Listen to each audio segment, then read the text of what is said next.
Good evening. Menachem Begin, Israel's new right-wing prime minister, finished 2 days of talks with President Carter today and then announced he was prepared to go to a Geneva conference to talk peace with Israel's Arab enemies. Mr. Begin came to Washington saying he had a plan for peace in the Middle East. Israeli radio reports he told Mr. Carter he would accept large-scale withdrawals from 2 territories occupied by Israel since 1967, the Sinai and the Golan Heights, but not from the West Bank of the Jordan. At a press conference this afternoon, Mr. Begin was silent on these details. He concentrated instead on the mechanics of organizing a Geneva conference. He said all parties should go without precondition. No prior conditions. To the same effect, I will add, no prior commitments by either side. Prior commitments will not be asked by either side. Prior commitments will not be given by either side. This is the basis for a free negotiation. Although he said no prior conditions, Mr. Begin appeared to be making at least one prior condition himself. He appeared to be ruling out participation at Geneva by the Palestine Liberation Organization. He said Egypt, Syria, and Jordan, even Lebanon, could attend. Palestinians could come as part of the Jordanian delegation, but not the PLO. I will realistically assume that the problem of participation will arise. Namely, that the Arab countries may ask or insist on the participation in addition to the state delegations of the organization called PLO. We cannot accept participation of that organization. Tonight, a closer look at what Mr. Begin's visit to Washington and his utterances add up to. More stalemate or more real movement towards a Middle East settlement? First, let's look at the immediate reactions in Washington and abroad to the Israeli initiatives. First, let's get an Arab reaction to Mr. Begin's statements today. Wahab al-Masiri is an advisor on cultural affairs to the League of Arab States. He's an Egyptian professor of political science and the author of 2 books concerning Israel. He is not appearing tonight as a representative of the Arab League. Mr. al-Masiri, does Mr. Begin's willingness to go to Geneva on the terms he outlined today raise your confidence that there will be a Geneva conference and things will get going? I think the answer to that question is self-evident. What would make the Arabs go to Geneva now? That he already has set his preconditions, and his preconditions are not just one. He has ruled out the possibility of any concessions in the Western Bank. As a matter of fact, it's quite significant that he called the Western Bank Samaria and Judea. And I looked up a couple of atlases, and I didn't find any mention of such a thing as Samaria and Judea. That's what he used to call it, Samaria and Judea. Has he repeated that again recently? Absolutely, today in the press conference. He did. I didn't know that. Yeah. Does his exclusion, I gather it does, of the PLO today mean that the other Arab states will be forced to refuse to go to Geneva? Well, I object to the use of the word forced. I don't think that the Arab vision of peace excludes the Palestinians, because all along the Arabs believe, and I think rightly, that the crux of the issue is the Palestinian issue. And here in the United States too, there is that growing realization that the Palestinian homeland is a prerequisite for any just and therefore permanent peace. As Mr. Carter has said himself. Could the Palestinians, as he suggested, attend the conference as part of another delegation like the Jordanian, with the concurrence of the other Arab states, do you think? Well, this assumes beforehand that there will be a Geneva conference at these terms, and I don't think that these terms... Think so? I think the PLO characterization of that as a war plan is quite accurate. Mr. Begin had a reputation long before his election as prime minister and since his election as a hardliner, as an intransigent man, particularly on giving up territory that had been occupied during the '67 war. Did anything you have heard him say today suggest that he was not as intransigent as his reputation? I tend always, when I study political structures and so on, not simply to look at the statements. For instance, I know that Radio Israel this month announced that there will be escalation of the settlement in the Golan Heights. Hearts on July 3rd talked of 2 towns built up in the Jerusalem area. I know now that in the Egyptian territory, and this is not inside the occupied territory in Gaza and Western Bank. In the town of Yamit on Egyptian territory, South Africa now is building up a fruit processing plant. And you know the meaning of South Africa for us in the third world. I see. So this represents to you these actions represent the continued colonization of occupied Arab lands. I think this is a true message. That speaks louder than his words. Right. This is the message flashed to everybody. We have, as you know, only unofficial accounts of his peace plan, but I think they're authoritative from Israeli radio and apparently based on a briefing Moshe Dayan gave to the Israeli parliament. Does his position, as reported, of willingness to withdraw from the Sinai and the Golan Heights, but not from the West Bank, seem a basis for negotiation to you or a stone wall? I think there is no basis for any kind of debate or a dialogue or even a conference. There is no basis for anything.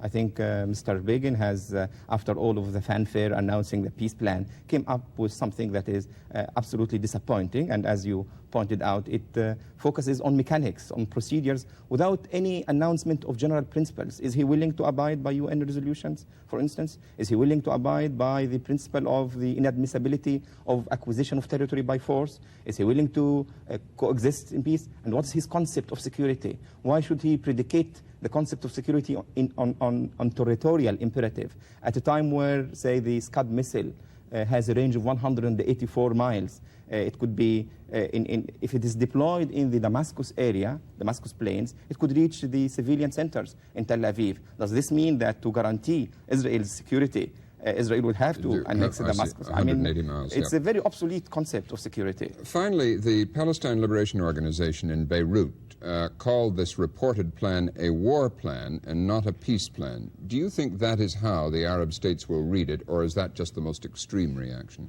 Well, I cannot speak really for the Arab states, but any student of the Arab-Israeli conflict, anyone who has read the press for the last 25 years or so, anyone who is familiar with the position of the present administration would know that Mr. Begin's proposals provide no basis for anything at all. Thank you. Linda? Begin's plan for moving ahead with Geneva talks has been awaited with equal interest by the Israelis themselves. Oded Iran has been in the United States for almost 2 years, first as a visiting fellow at the Brookings Institution, and now at George Washington University's Sino-Soviet Institute. Before he left Israel, Mr. Iran was a political scientist. Mr. Iran, do you go along with Mr. El-Masiri's assessment that the conference is disappointing? Not at all. I think that Mr. Begin demonstrated good statesmanship.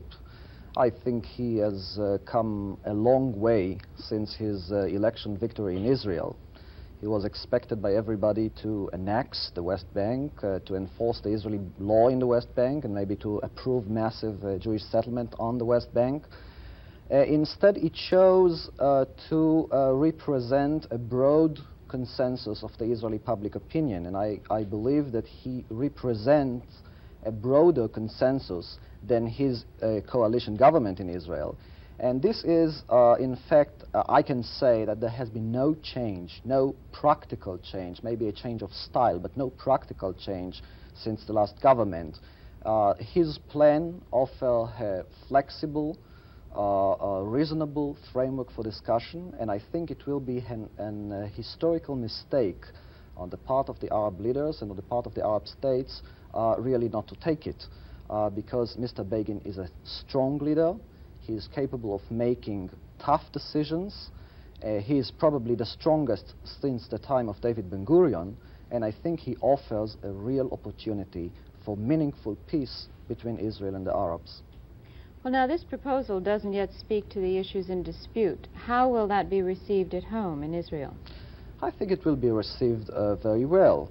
As I said, it does represent the Israeli consensus that there may be or there may be substantial territorial concessions on the Sinai front, on the Golan Heights, substantial withdrawal. As far as the West Bank is concerned, and here I'm guessing because I don't know the exact details, but as far as the West Bank is concerned, my understanding is that Mr. Begin is going to offer a compromise, but a different type of compromise, namely a functional compromise and not a territorial compromise. In other words, not a division of territory in the West Bank, but rather a division of power in the West Bank. This is, I repeat, this is my understanding, not that this is not my knowledge. Well, now, doesn't it really mean, though, when you go to Geneva and have a variety of negotiations going on simultaneously at Geneva without really laying out the issues yet, that Israel is playing for time, Israel is delaying? Oh, definitely not. I think, as I said, I think Mr. Begin is very serious, and I think the idea is that Egypt is more interested in the Sinai than it is interested in the Palestinian issue. And Egypt has already demonstrated this in September 75, when it was willing, against the Palestinian will, to sign the Sinai II agreement on in the Sinai. And therefore, I don't see why Egypt would not go along with Mr. Begin and separate the issue of the West Bank from the issue of the Sinai. And the same, I think, maybe to a lesser extent, but it can be expected from Syria. I think Mr. Begin is really offering Egypt a deal, and I think there is, it would be really unfortunate if Egypt and Syria will not accept it. What about Mr. Begin himself? We've heard that he's an ideologue, a hardliner.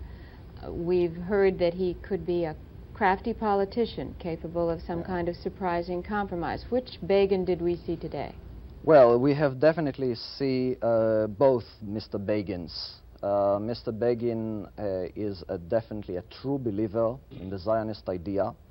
At the same time, Mr. Begin has shown himself, even if we take the evidence from Israeli domestic politics since the time he was elected, he has shown himself to be rather pragmatic in terms of negotiating with other forces and with people of different convictions than his. And as I said, he represents national consensus today and not his own convictions only. And therefore, I think if this is the pattern, I think that this suggests something about his behavior in the Geneva conference. I am quite optimistic about his ability to negotiate sincerely and genuinely and with goodwill with the Arab states. Thank you, Mr. Iran. Robin? The United States' view of all this is also important. Washington, in the Ford and Carter administrations, has been playing a pivotal role in trying to bring the parties to a settlement together. Joseph Sisko, as Undersecretary of State for Political Affairs, was intimately involved in Henry Kissinger's step-by-step diplomacy, which led to the interim agreements that Linda referred to a moment ago. Mr. Prime Minister Begin has laid down a kind of general scheme for this conference, 3 or 4 commissions. Now, the question of getting to the conference aside, is that kind of thing workable? What do you think, Mr. Iran? Well, I think this is the only workable possibility, the only workable avenue, because if you try to discuss the entire Arab-Israeli complex without really untying it, separating to the different questions in different countries, you're not going to get anywhere. And that's in fact the only possible way to discuss the matter with each of the countries neighboring with Israel. Mr. Al-Masiri, what do you think about the idea that the Arab states' interests should be divided and Israel should negotiate with all of them separately, simultaneously at Geneva? I think to address ourselves now to problems of procedure of such a specific nature would be somewhat futile, since there is no agreement on the governing principles or even the underlying concepts of, say, Israeli security, of the overall nature of a solution. I think the Arab strategy has been to discuss some kind of a middle-level solution that does not address itself, say, to the some of the basic ideological issues, nor would sink to the problems of procedure. Mr. Begin now has shifted the issue altogether and will be bogged down in problems of procedure that are irrelevant insofar as that the central issues have not yet been defined, and we are completely in the dark concerning his attitude, say, to the Western Bank. The gentleman, Professor Riran, suggested that there are forthcoming compromises. I'm not aware of such. As I said earlier, I'm aware only of the escalation of further settlement that have now the government sanction in densely populated areas in the Western Bank. And this is the true language I can understand. This is the message being flashed to me. Well, let's, Mr. Aran, you wanted to add something? I would like to suggest in response that Mr. Begin just put the issue as it should have been put before. He focused on the question of peace. That's what he is trying. He is trying to establish that the main thing and the main issue is the issue of peace and not the issue of territory. Territory will be returned, or some territories will be returned in return for peace. But the main issue is peaceful arrangement between Israelis and the Arabs, and I don't see that he shifted the issues in any way. Yeah, Mr. Cisco, now stay with you for a moment.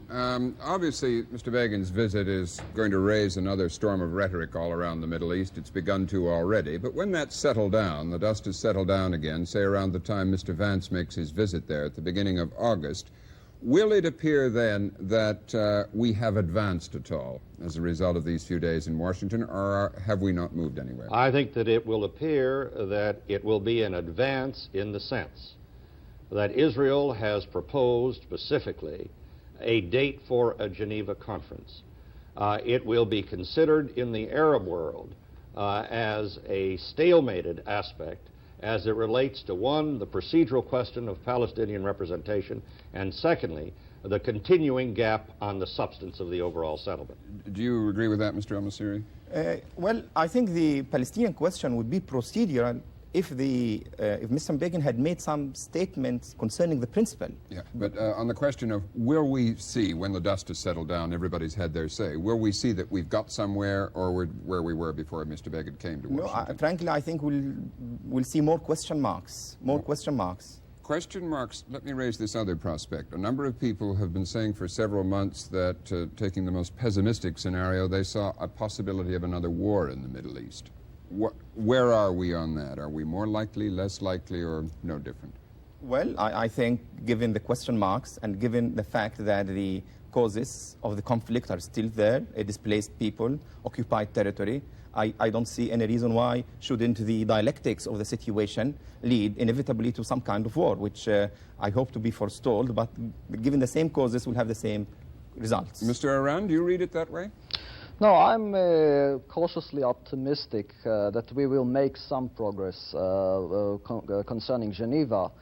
I think that it is possible that the Egyptian, particularly the Egyptian leadership, will reconsider its prior attitude to the Begin's proposal, and maybe some progress in the direction of convening the conference will be noticed, because after all, I believe that the Egyptians are interested in peace and in solving their problem, not less than the Israelis, and therefore they might respond favorably. I'm not totally pessimistic on this issue. Mr. Cisco, just in conclusion, is there a danger of war in the Middle East, a new danger of war in the Middle East? Not imminently. I think that the process of attempting to get Geneva reconvened continues to be in train. There's no doubt in my mind that some of the underlying factors are still positive.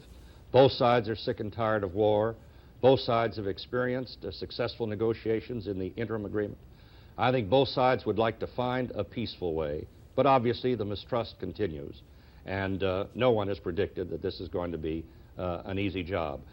If, however, we achieve a failure, then obviously there's a great risk of heightened tensions. Well, thank you, Mr. Cisco and Mr. Aran. Good night, Linda. Good night, Robert. And thank you, Mr. al-Masiri. That's all for tonight. We'll be back tomorrow night. I'm Robert McNeil. Good night.